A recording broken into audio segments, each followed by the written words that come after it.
Baiklah, Assalamualaikum warahmatullahi wabarakatuh. Materi kita selanjutnya adalah mengenai energi, sumber energi, dan sintesa ATP ya. Nah, manusia tentu akan memerlukan energi untuk melakukan aktivitas sehari-hari, termasuk kita ya. Pasti menggunakan energi untuk melakukan aktivitas sehari-hari.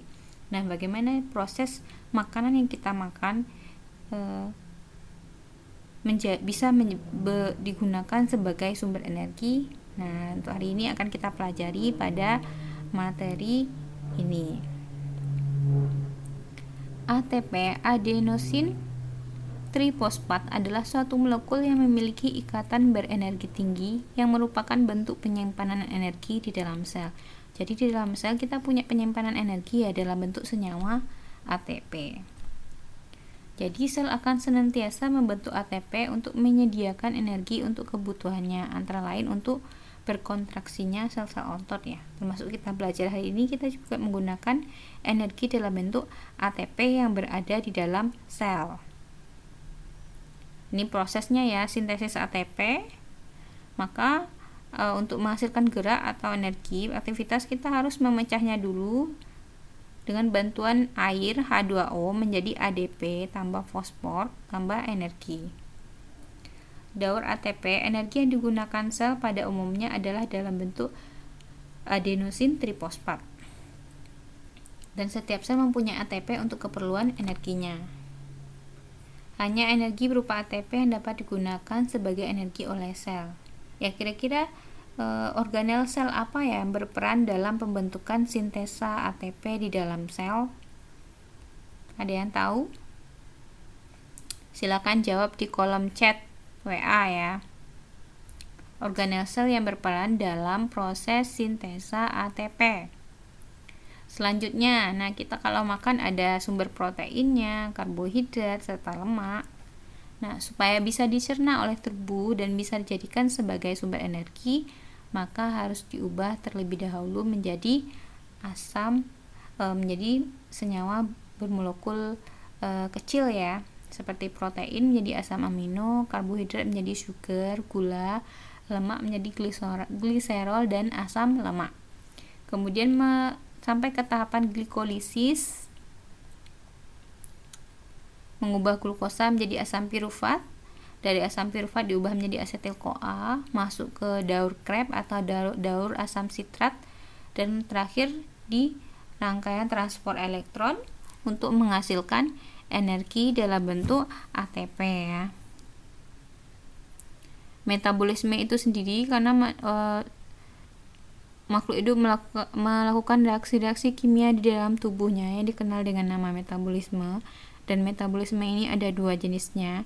Ada yang membongkar ya atau menguraikan, kita kenal dengan istilah katabolisme, dan ada yang berperan dalam menyusun atau sintesis, dikenal dengan nama anabolisme.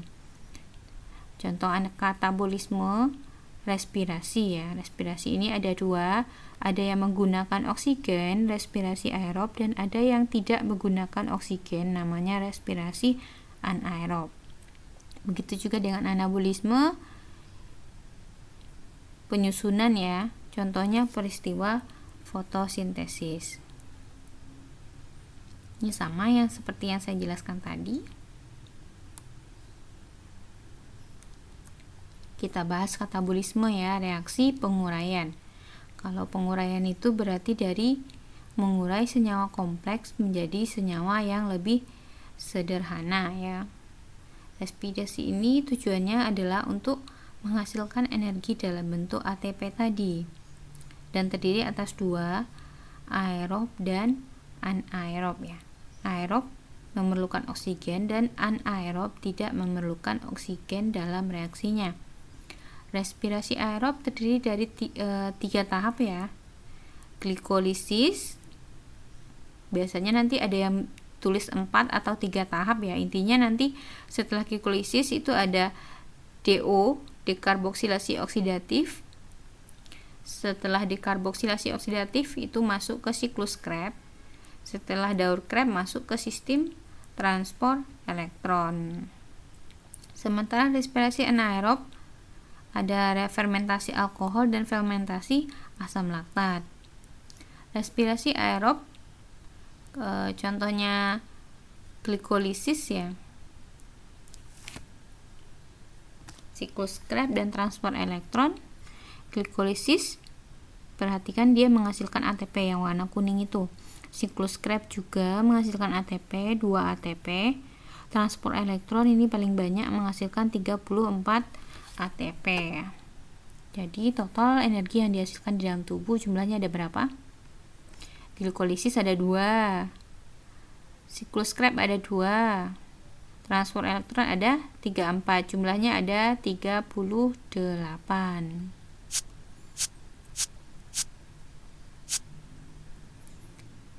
Hmm, 38 ya energi dalam satu proses respirasi di dalam sel. Selanjutnya ini contoh respirasi anaerob tidak menggunakan oksigen. Contohnya pada fermentasi alkohol. Anda tahu ya kalau kita bikin roti misalnya atau bikin tape itu kan ditutup ya. Karena di sana terjadi respirasi anaerob oleh jamur atau bakteri yang terdapat di yang Anda gunakan dalam proses pembuatan tape tersebut. Rumusnya adalah rumus reaksi C6H12O6 glukosa akan diubah menjadi CO2 ditambah etanol C2H5OH ditambah 2 ATP. Dia hanya menghasilkan energi sebanyak 2 ATP. Kecil sekali dibandingkan dengan respirasi aerob ya yang jauh sebanyak 38 ATP.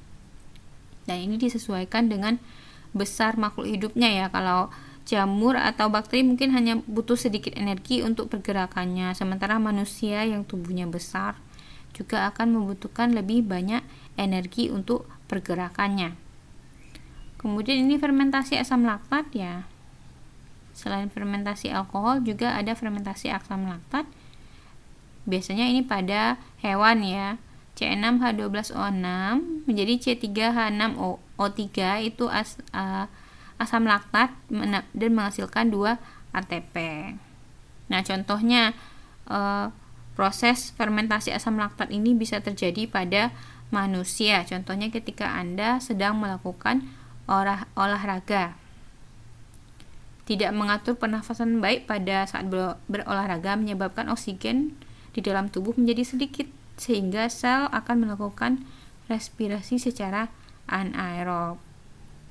Sehingga respirasi anaerob akan menghasilkan asam laktat dan menyebabkan otot tubuh terasa pegal dan lelah setelah kita berolahraga. Jadi pengaturan pernafasan pada saat berolahraga supaya oksigen yang masuk ke tubuh itu tetap stabil dan maksimal itu sangat penting ya. Ini anabolisme, proses pembentukan ya atau sintesa. Contohnya tadi peristiwa fotosintesis ya. Penggunaan energi cahaya untuk membentuk senyawa glukosa dari karbon dioksida dan H2O dan air. Ini kita tidak masuk ke dalam ujian, ini cuma tambahan PPT saja.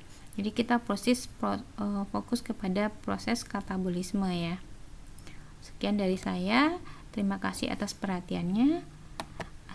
Assalamualaikum warahmatullahi wabarakatuh.